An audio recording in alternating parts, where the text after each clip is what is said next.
اعوذ باللہ من الشیطان الرجیم بسم اللہ الرحمن الرحیم نحمدہ ونصلی علی رسول الکریم بعد السلام علیکم ورحمۃ اللہ وبرکاتہ۔ ابھی تک ہم نے سیر الملوک کے تیسرے چیپٹر کے جو ہیں 8 لیکچر دیے ہیں آن لائن،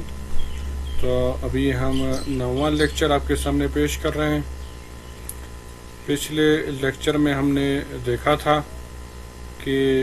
یعقوب لیث جو ہے اچانک کولنج کی بیماریوں سے لگ جاتی ہے جب وہ جنگ کرنے کے لیے آتا ہے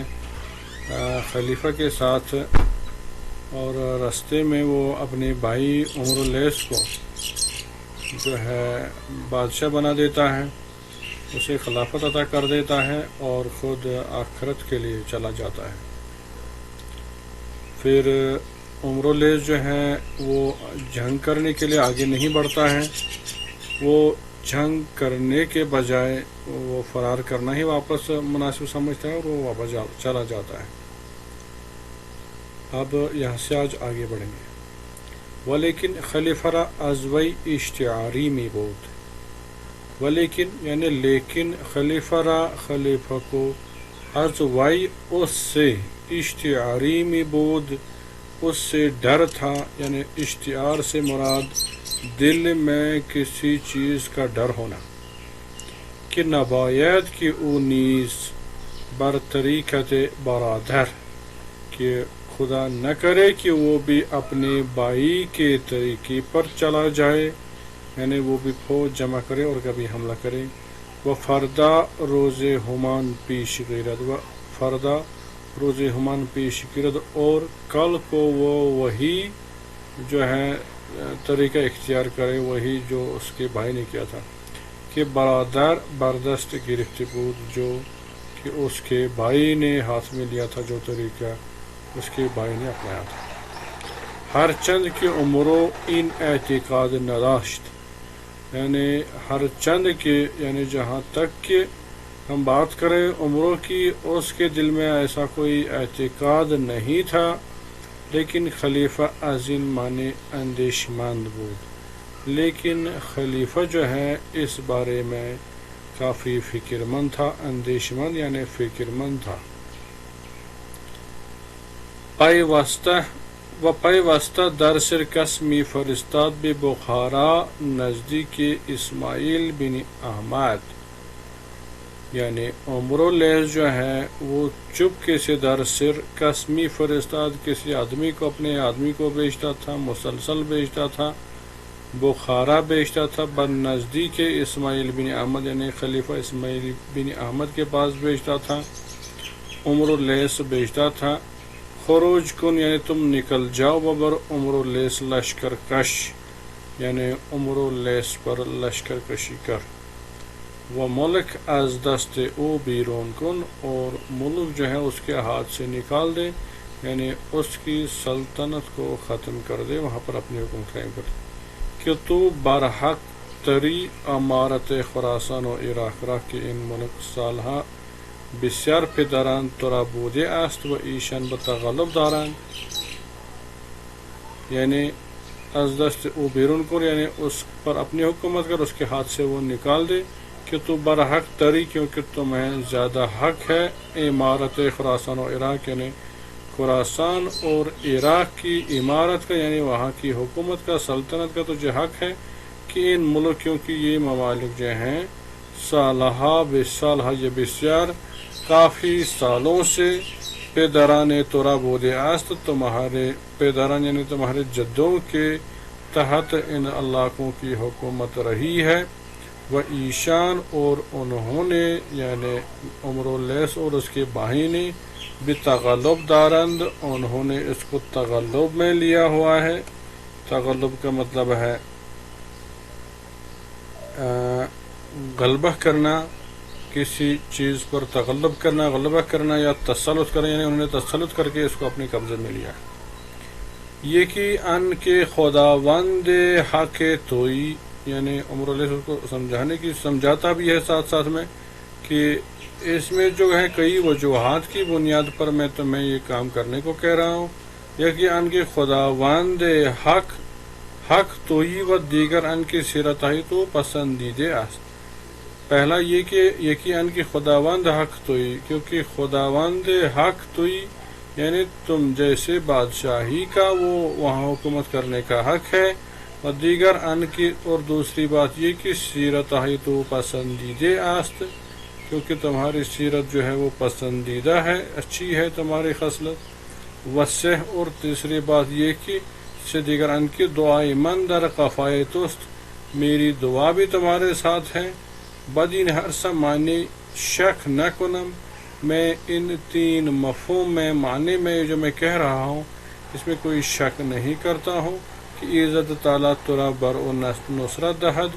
کہ اللہ تعالیٰ تجھے ایسا کرنے میں کامیابی عطا کرے گا. بدان جان لے من نگر کے ترا عدت و لشکر اندک است، اس چیز کی طرف مت دیکھ کہ تجھے لشکر یا فوج کی تعداد جو ہے اندک است کم ہے، اندک کا مطلب تھوڑا ہے.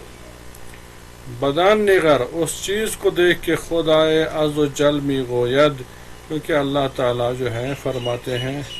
کم من فیعت قلیلۃ غلبت فیعت کثیرۃ باذن اللہ واللہ مع الصابرین. یہ سورہ بقرہ کی جو ہے آیت 249 ہے، آپ قرآن سے اس کو دیکھ بھی سکتے ہیں. اس کا ترجمہ ہے بسا اوقات چھوٹی اور تھوڑی سی جماعتیں قلیلۃ فیعت قلیلۃ غلبہ پاتی ہیں بڑی بڑی جماعتوں پر، بڑی جماعتوں پر جو ہے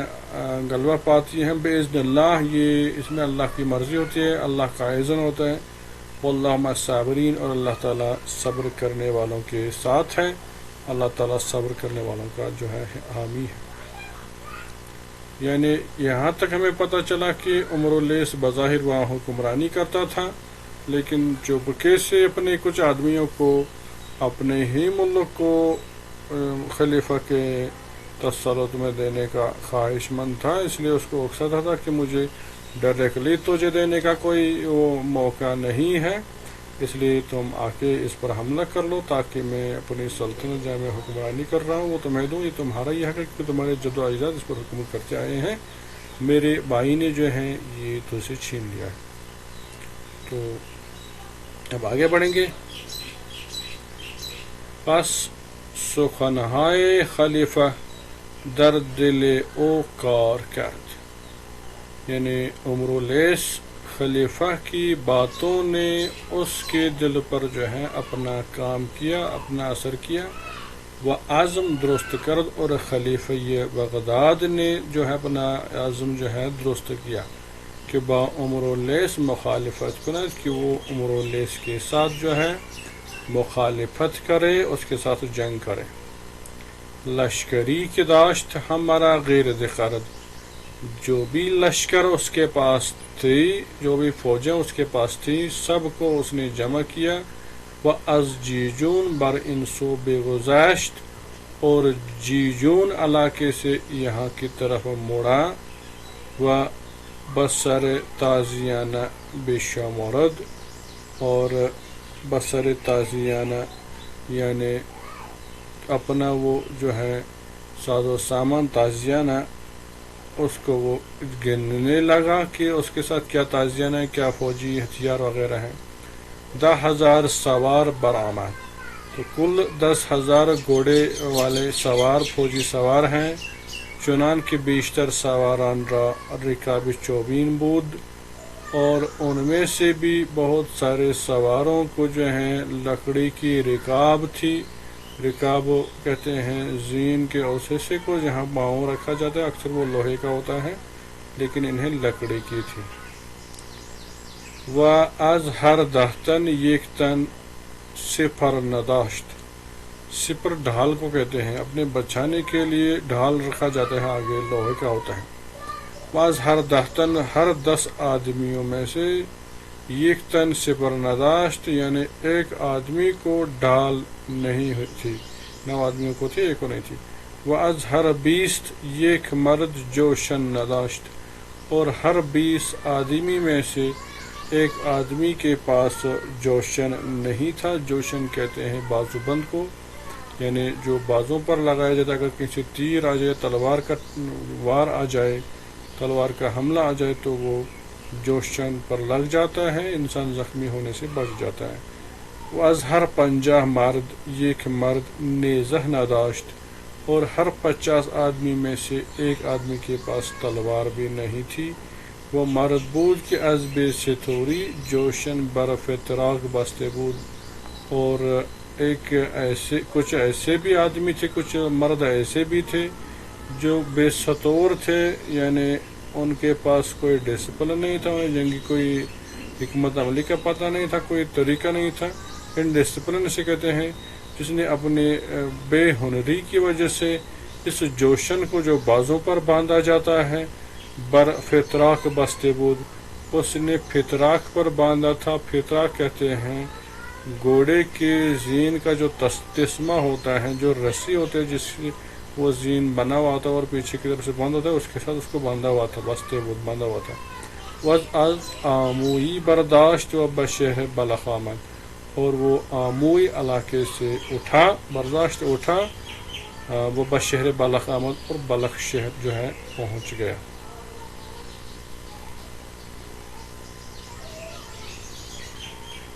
خبر با عمر لیس بردن، تو یہاں جب یہ پہنچے بلخ تو عمر لیس کو جو ہے خبر دی گئی ہے کہ اسماعیل بن احمد از جیجون بگذشت، کہ اسماعیل بن احمد خلیفہ جو ہے جیجون علاقے سے گزر گیا ہے، نکل گیا ہے۔ وہ بشہر بلخ آمد، اور بلخ شہر آ گیا ہے۔ وہ شہنی سرخس و مرو بگوریخت، اور سرخس اور مرو کا جو شہنہ تھا، شہنہ کہتے ہیں کوتوال کو، فوجی حاکم جسے کہتے ہیں سربراہ یا حاکم شہر، شہر کا حاکم، اسے شہنہ کہتے ہیں۔ سرخس اور مرو کا جو حاکم شہر تھا وہ بھاگ گئے۔ و طلب مملکت میں کند، اس وجہ سے وہ بھاگ گئے کیونکہ انہیں لگا کہ اسماعیل بن احمد جو ہے مملکت کی طلب میں آ رہا ہے، یعنی وہ ان علاقوں پر حکومت کرنے کی غرض سے آ رہا ہے۔ عمر لیس نیشاپور بود، عمر لیس نیشاپور میں تھا۔ 70,000 سوار ارزداد، ہم بر بزرگ توان بزرگ سران پوش با صلاح و عدت تمام و روزی ببلخ نہاد، وہ روئی بھی بلخ نہاد۔ اس نے 70,000 فوجیوں کو جو ہے جمع کیا ہے، سب کے سب بڑے اچھے لوگ تھے، بزرگ یہ کچھ ٹھیک سے پڑھا نہیں جاتا ہے تو چونکہ آگے پوش ہے، پوش کا مطلب ہے کہ انہوں نے جنگی لباس پہنا ہوا ہوگا۔ باصلاح، صلاح ہتھیاروں کو کہتے ہیں، ہتھیار بند تھے۔ وہ عدت تمام، اور ان کے پاس بڑی عدت کہتے ہیں تعداد کو، یعنی پوری تعداد جو فوجوں کی وہ وہاں جمع ہوئی۔ اور روئی بھی بلخ نہاد، اور انہوں نے بلخ کا منہ کیا، کافی بڑی فوج اس نے جمع کی۔ وہ چن بیک دیگر رسیدند، اور جب بلخ میں اسماعیل بن احمد کی فوج اور عمر لیس کی فوج ملی، چن بیک دیگر رسیدند، جب ایک دوسرے کے پاس پہنچ گئے، ایک دوسرے کے سامنے آ گئے،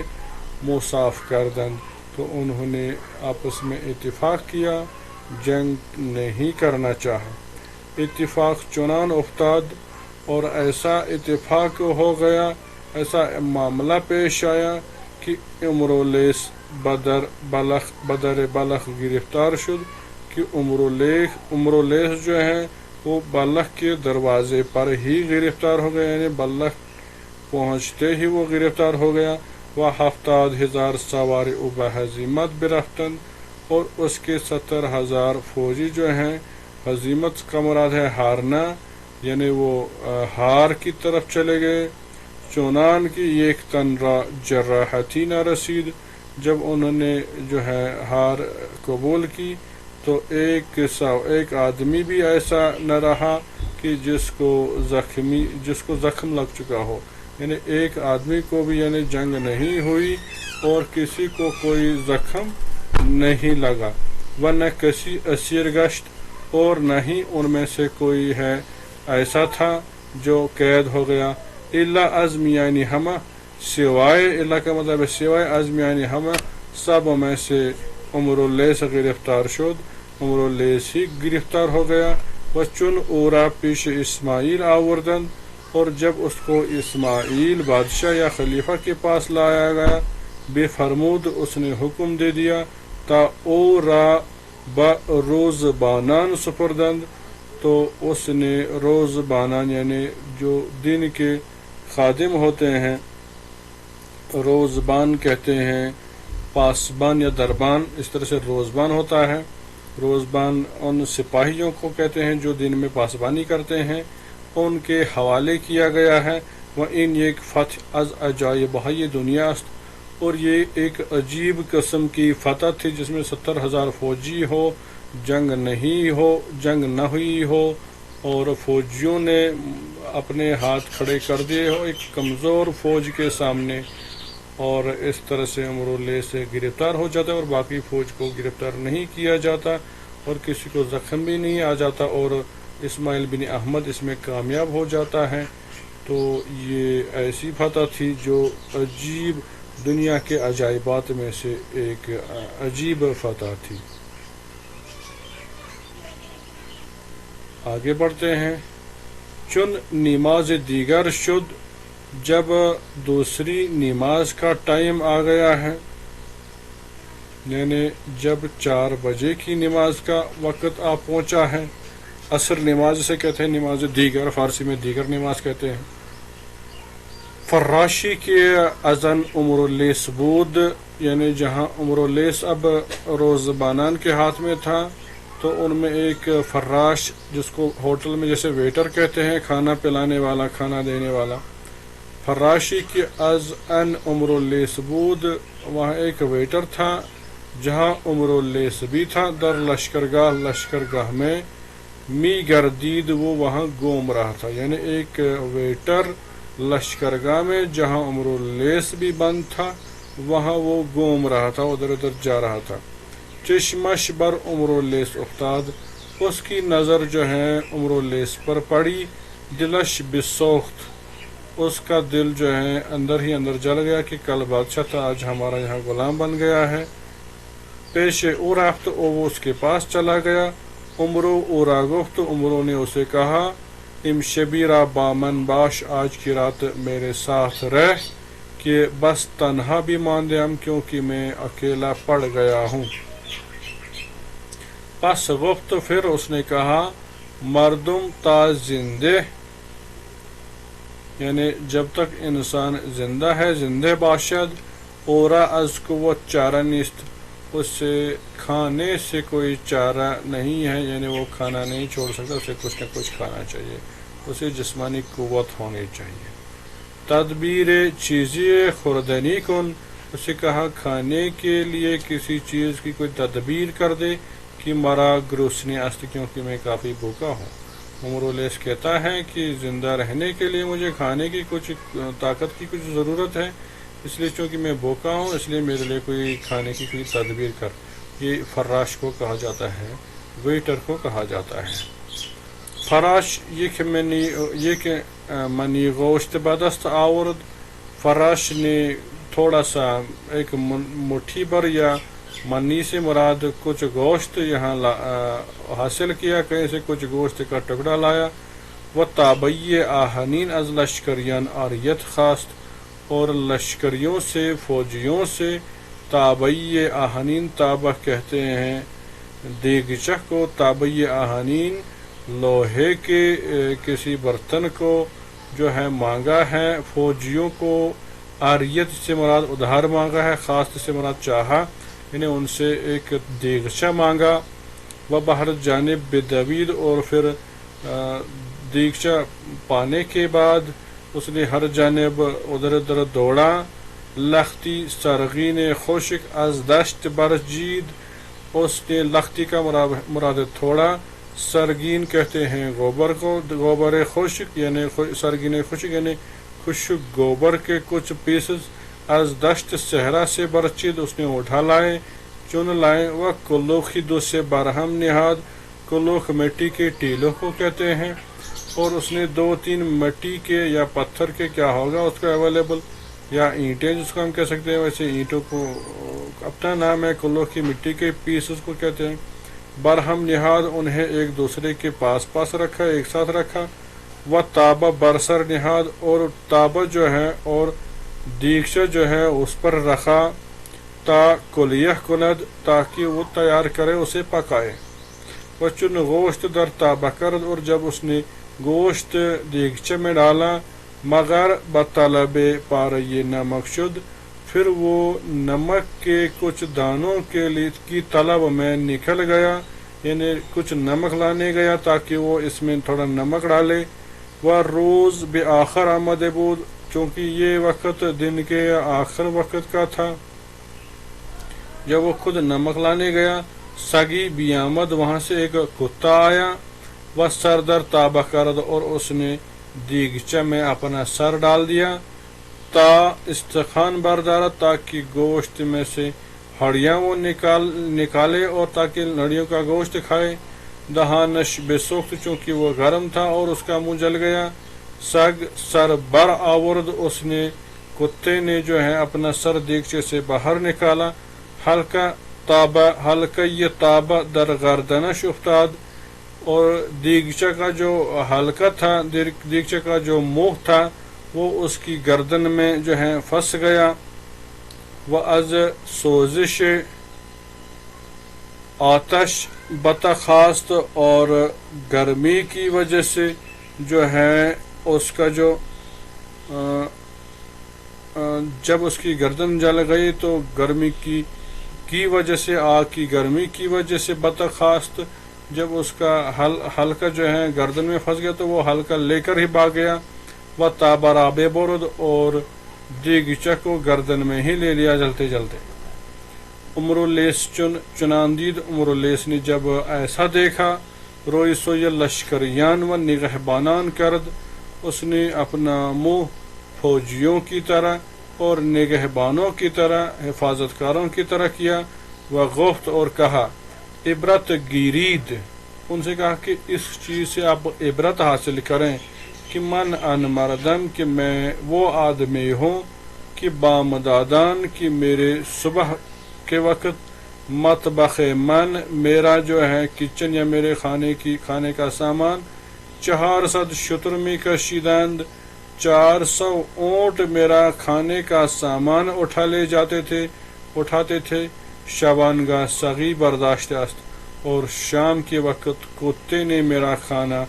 اپنے سر پر اٹھا لیا ہے، اپنی گردن میں اٹھا لیا، وہ می برد اور لے لیا ہے، وہ دیگر گفت اور کہا، اصبحت اسیر امیرن و اوسیت اسیرن، یہ عربی کوٹیشن ہے، معنی چنان باشد، اس کا مطلب ایسا ہے کہ بامداد امیری بودم، کہ میں صبح کے وقت امیر تھا، بادشاہ تھا، و شبانگاہ اسیری ام، اور شام کے وقت میں قیدی ہوں، اسیر ہوں، بند ہوں، و این حال ہم یکی از عجائب های جہانیان است، اور اس کا حال بھی دنیا کے عجیب حالوں میں سے ایک حال ہے۔ تو یہاں تک ہم اس لیکچر میں پڑھیں گے، آپ سے دوسرے لیکچر میں اس سے آگے بڑھیں گے نیکسٹ ویڈیو میں، تب تک کے لیے خدا حافظ، السلام علیکم۔